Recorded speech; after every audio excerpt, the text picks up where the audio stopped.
نحمده ونصلي على رسوله الكريم اما بعد فاعوذ بالله من الشيطان الرجيم بسم الله الرحمن الرحيم فقد قال الله تبارك وتعالى في كلامه المجيد والفرقان الحميد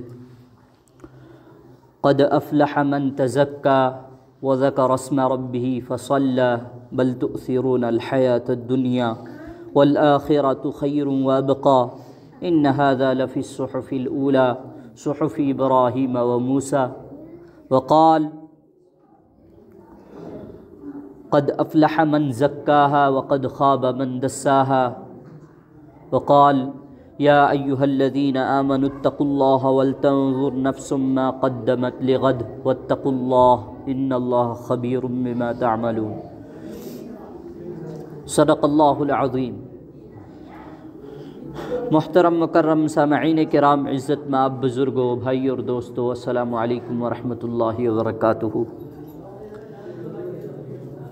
اللہ تعالیٰ کا بے انتہا کرم احسان ہوا کہ اللہ تعالیٰ نے ہمیں ایمان والے گھروں میں ایمان کے ساتھ پیدا کیا۔ مزید اللہ تبارک و تعالیٰ کا احسان ہوا کہ اللہ تعالیٰ نے ہمیں اس پرفتن دور کے اندر بروقت مسجد میں حاضری کا موقع عنایت فرمایا۔ اللہ تعالیٰ ہمارا یہاں آنا قبول فرمائے، دنیا کے اندر ہدایت اور آخرت کے اندر نجات کا ذریعہ بنائے۔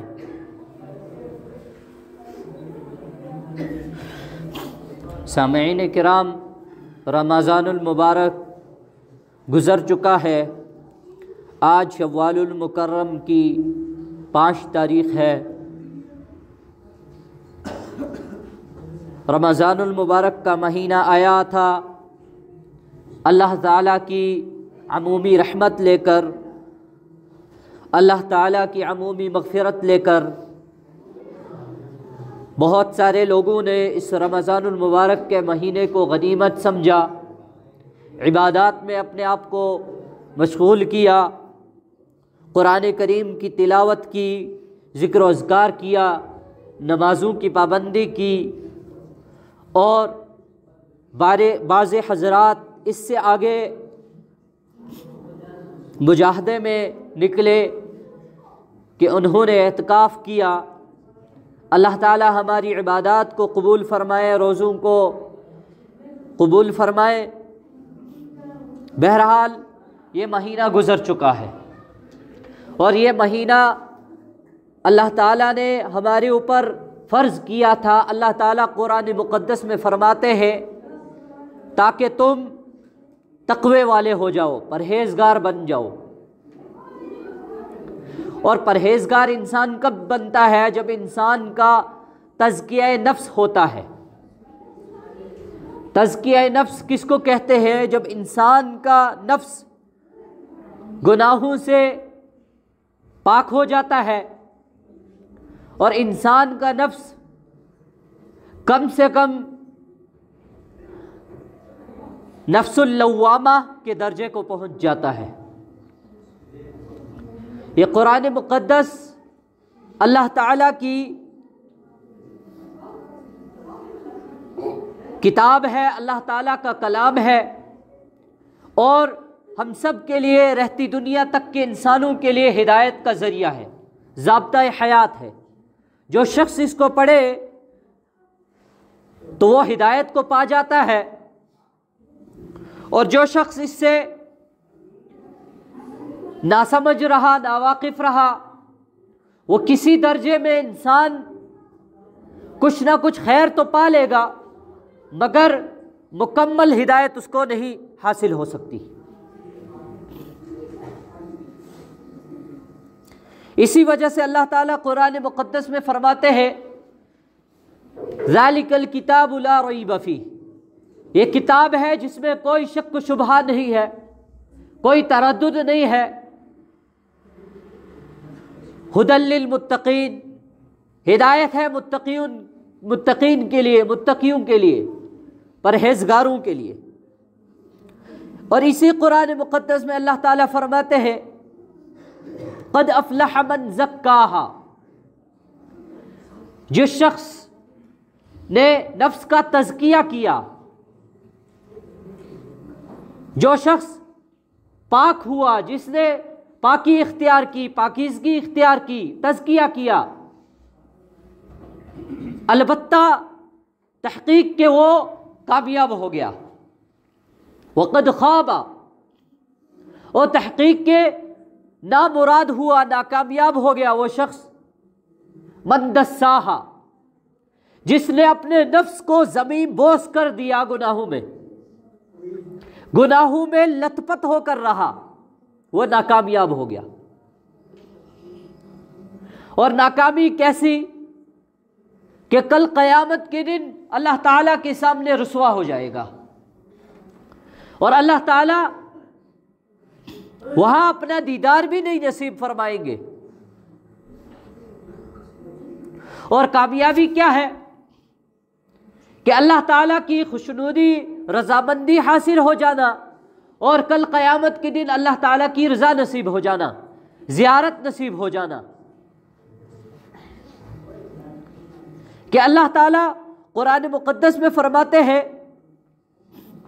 کل قیامت کے دن میں اپنے نیک بندوں کو، مومنین کو اپنا جلوہ کرواؤں گا، اپنی زیارت کرواؤں گا۔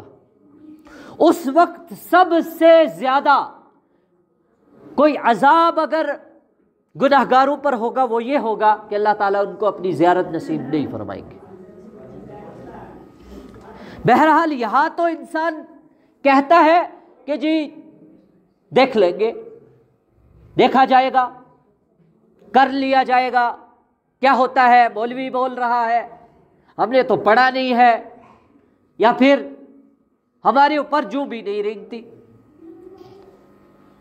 ہم اس کو نظر انداز کر دیتے ہیں۔ مگر کل قیامت کے دن ایسا ماحول ہوگا کہ انسان بچ نہیں پائے گا۔ یوم ینظر المرء ما قدمت یداہ ویقول الکافر یا لیتنی کنت ترابا، کہ انسان اس دن دیکھ لے گا کہ کیا اس نے آگے بھیجا ہے، اور اس دن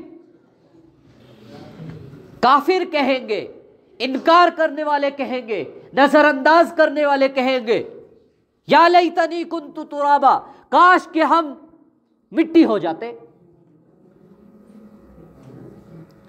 اور اللہ تعالیٰ فرماتے ہیں اولئک ھم الکفرۃ الفجرہ، کہ یہ کافر اس وقت، یہ فاجر کیسے ہوں گے کہ ان کے چہرے غبار، چہروں کے اوپر غبار پڑی ہوگی، سیاہی چھا جائے گی ان کے چہروں پر، بالکل نحوست چھائی ہوئی ہوگی۔ اور فرمایا وجوہ یومئذ مسفرہ ضاحکۃ مستبشرہ، اس دن کچھ چہرے ہوں گے کھلے ہوئے خوشی میں،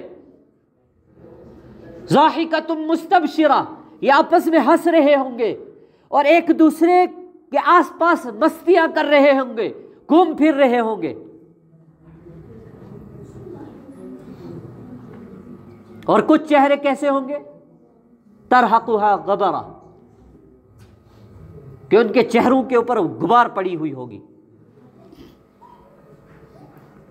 کہ ان کے چہرے سیاہ ہو چکے ہوں گے، اور یہ کافر لوگ اس وقت بڑا ہاتھ ملیں گے۔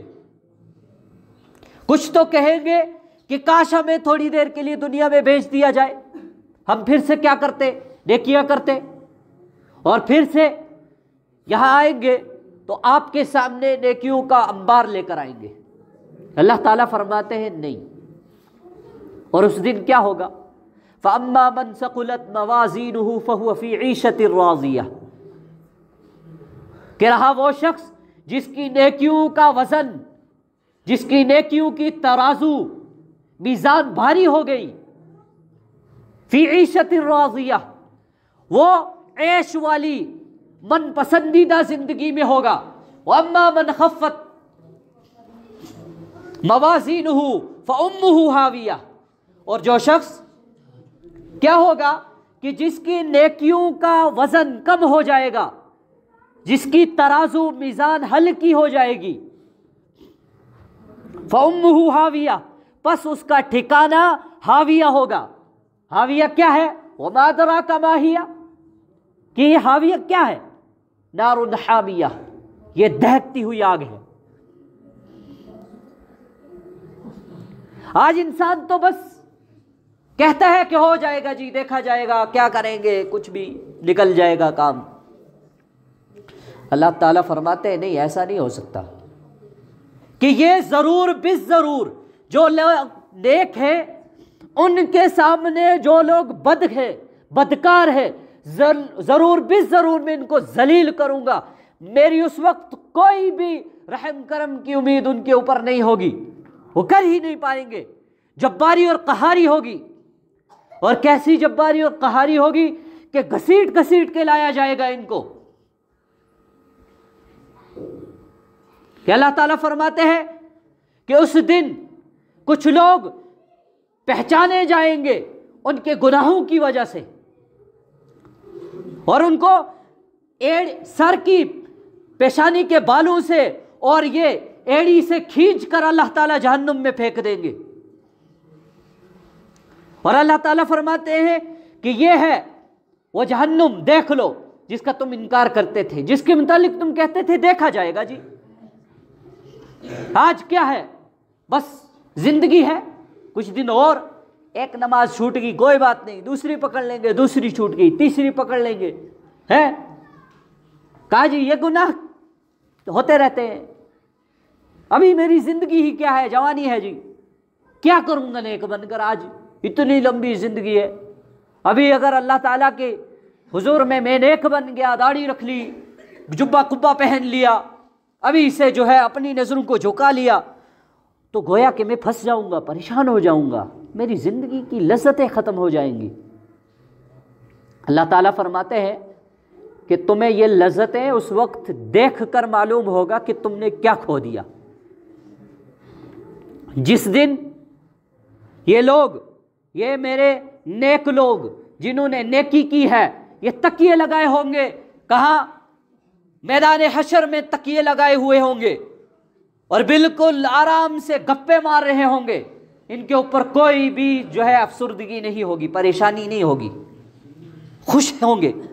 وہ جیسے آج کل ہم یہاں نماز پڑھتے ہیں نا، دعائیں کرتے ہیں، پیچھے بچے کھیل کود دھمکار مچا ہوتا ہے، ان کو کوئی ٹینشن ہی نہیں ہے، ویسے ہی کل قیامت کے دن شعوری میں یہ جنتی لوگ، نیکوکار لوگ، نیکیاں کرنے والے ایسے مزے میں ہوں گے، ادھر جان حلق میں آئی ہوئی ہوگی کافروں کی، گناہگاروں کی، اور یہ خوش و خرم ہوں گے۔ اور اللہ تعالیٰ کیسا اعزاز عطا فرمائیں گے ان کو، کہ ان کو پہلے تو یہ ڈائریکٹ جنت میں چلے جائیں گے، جس کے متعلق اللہ تعالیٰ فرماتے ہیں اولئک المقربون، یہ جو مقرب ہیں، وہ سابقون الاولون ہیں، یہ لوگ ڈائریکٹ جنت میں، بس میدان حشر کی ہولناکی بھی یہ نہیں دیکھیں گے۔ اور کچھ لوگ ہم جیسے گناہگار وہ بچ جائیں گے، جن کا حساب و کتاب بڑا سخت ہوگا۔ اگر گناہوں کا پلڑا زیادہ ہو گیا، بھاری ہو گیا، تھوڑی بہت نیکیاں بھی ہوئی، تو اللہ تعالیٰ اس کے متعلق بھی فرماتے ہیں کہ کچھ عرصہ جہنم میں جلایا جائے گا ان کو، پھر ان کا جو ہے وہاں تزکیہ کیا جائے گا، اور پھر جنت میں بھیج دیا جائے گا۔ بچ گیا وہ آدمی جس کے گناہوں کا پلڑا اس قدر بھاری ہو گیا کہ نیکیوں کا نام و نشان اس کے نامہ اعمال میں نہ ہوا، تو اللہ تعالیٰ اس کو گھسیٹ کے جہنم میں پھینکوا دیں گے۔ اللہ تعالیٰ ہمیں گناہوں سے بچنے کی توفیق عطا فرمائے، جہنم سے محفوظ فرمائے۔ تو بہرحال رمضان گزر گیا، یہ رمضان تزکیہ کرنے کا موقع تھا، ہم نے اپنے نفس کو جو ہے اس رمضان میں پاک کرنا تھا، ہو نہیں پایا، بہرحال کچھ نہ کچھ برکات حاصل کر لی۔ افسوس اس شخص کو ہونا چاہیے، وہ آدمی آپ آج گریبان میں جھانک کر دیکھے ایسے، کہ جس شخص نے نہ نمازوں کا اہتمام کیا، نہ روزوں کا اہتمام کیا، نہ اس کا حصہ تراویح میں رہا، نہ سحر اس نے کی، نہ افطاری کی، وہ شخص آج یہ اپنے آپ میں جھانک کر دیکھے کہ اس نے کھو دیا، بہت بڑے نقصان میں چلا گیا وہ شخص، بہت بڑے نقصان میں۔ اس نقصان کی بھرپائی کبھی نہیں ہو پائے گی۔ اللہ نہ کرے اگلا رمضان وہ دیکھے کہ اس کو حاصل نہ ہو، تو وہ سوچ لے کہ پھر بڑا مشکل معاملہ پیش آ گیا۔ تو بہرحال ہم میں سے جس شخص نے رمضان المبارک کو صحیح طریقے سے گزارا وہ شکریہ ادا کرے، وہ اللہ تعالیٰ کے حضور شکرانہ ادا کرے۔ تو بہرحال رمضان گزر گیا۔ اب چند مسائل کے متعلق میں آپ کے سامنے عرض کر دوں۔ جس شخص نے رمضان المبارک کے روزے نہیں رکھے، وہ سفر میں تھا یا بیماری میں تھا، اس کو چاہیے کہ وہ رمضان المبارک کے اب گزرنے کے بعد ان روزوں کی قضا کرے جتنے روزے اس سے چھوٹ گئے۔ اگر کوئی بیمار تھا جس کو ڈاکٹر نے کہا کہ اب کبھی آپ ٹھیک نہیں ہو سکتے، کوئی شوگر کا مریض ہے بیچارہ، ہائی لیول شوگر کا مریض ہے، اس کو چاہیے کہ وہ آج اگر اس نے فدیہ ادا کر دیا ہے تو بہتر ہے، اگر نہیں ادا کیا ہے تو فدیہ ادا کرے، رمضان کے جتنے روزے اس نے چھوڑے ہیں۔ اب بچا وہ شخص جس نے روزہ رکھ کے بغیر عذر کے افطار کر دیا، یعنی روزہ توڑ دیا، کوئی عذر نہیں لاحق ہوا اس کے اوپر۔ بعض حضرات نے الٹیوں کے بہانے کے اوپر بھی روزے توڑے ہیں، جبکہ الٹی کے اوپر روزہ نہیں ٹوٹتا ہے، چاہے کتنی ہی مقدار میں الٹی ہو جائے۔ ہاں، زبردستی نہ کی ہو کسی نے انگلیاں ڈال کے الٹی، تو ایسے جس نے الٹی کے اوپر بھی روزہ توڑ دیا، اگر اس کو علم نہیں تھا تو بہرحال وہ قضا کرے، اگر اس کو علم تھا اس کے اوپر بھی وہی کفارہ لازم آئے گا کہ جس شخص نے جان بوجھ کر بغیر کسی شرعی عذر کے روزہ توڑا، اب اس کو کیا کرنا ہے کہ کفارہ ادا کرنا ہے۔ کفارہ کیا ہے کہ رمضان المبارک کے ایک روزہ کو توڑنے کے بدلے 60 روزے رکھے گا وہ غیر رمضان میں۔ اگر 60 روزے وہ نہیں رکھتا تو کم سے کم وہ 60 روزوں کی 60 لوگوں کو، مسکینوں کو کھانا کھلائے گا، یعنی ایک صدقہ فطر ایک روزے کے بدلے ہوگا ایک، تو اس کو چاہیے کہ وہ کیا کرے گا کہ 60 لوگوں کو کھانا کھلائے گا، یعنی کہ صدقہ فطر ادا کرے گا۔ جیسے صدقہ فطر کی مقدار 60 سے 70 سے 80 روپیہ تھی، وہ اب اس کے برابر وہ 60 دن کی صدقہ فطر ادا کرے گا۔ گویا کہ وہ چاہے اب ایک بار ہی ادا کر دے یا تھوڑا تھوڑا کر کے ادا کرے، جتنی اس کی مقدار بنتی ہے۔ بہرحال اب شوال المکرم کے 6 روزے ہیں، ان کے متعلق نبی اکرم صلی اللہ علیہ وسلم نے فرمایا جو شخص شوال المکرم کے 6 روزے رکھے، ایک حدیث میں آتا ہے، مسلم شریف کی حدیث ہے، حضرت ابو ایوب انصاری رضی اللہ عنہ فرماتے ہیں جس شخص نے شوال کے 6 روزے رکھے گویا اس نے پورے زمانے کے روزے رکھے۔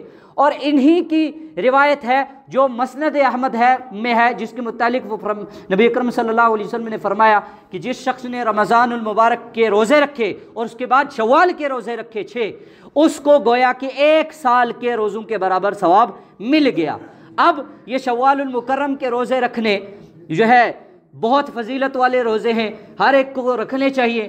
اب ان کی بارے میں یہ ہے کہ یہ لگاتار کوئی شخص رکھے تب بھی بہتر ہے، یا بیچ میں روزے چھوڑ کر رکھے، یعنی 1 دن رکھے، 2-3 دن کا گیپ بنائے پھر روزے رکھے، پھر اس طریقے سے لگاتار کے بجائے روزوں کو الگ الگ رکھے پورے شوال کے مہینے میں کسی وقت بھی، تو اس کو بھی یہ ثواب حاصل ہو جائے گا۔ اللہ تعالیٰ عمل کی توفیق عطا فرمائے۔ وآخر دعوانا ان الحمد للہ رب العالمین وما توفیقی الا باللہ۔